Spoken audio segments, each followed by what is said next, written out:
Is Annamalai preparing for a political comeback in the 2026 Tamil Nadu elections?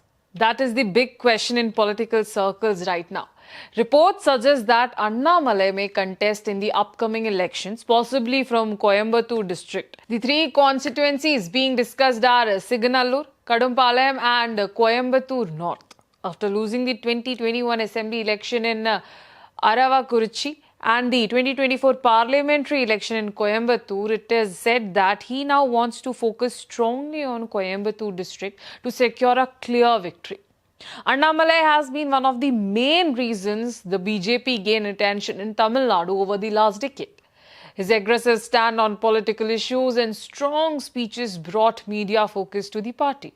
Many observers feel that the level of media attention seen during his time as Tamil Nadu BJP president is not the same under the current president Nayanar Nagendran. However, things changed after the AIADMK BJP alliance was formed about 11 months ago.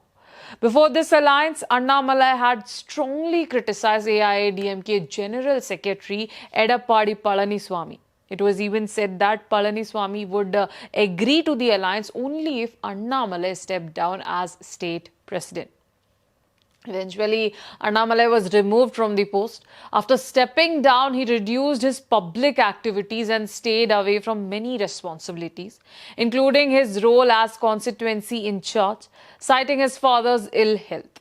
During this period, there were even talks that he might start his own political party. At the same time, some critics claimed he was being sidelined within the party. Supporters pointed out that BJP appointed in charges for only 6 constituencies for 2026 and Annamalai was not given a major role.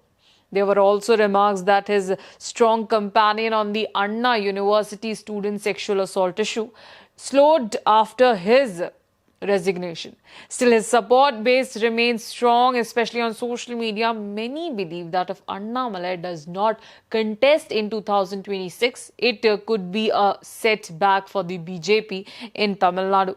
Now, reports say that the central BJP leadership has requested him to enter the election field again. If he contests, what impact will he create? Will this be his political comeback movement? Tamil Nadu politics may see a new twist in 2026.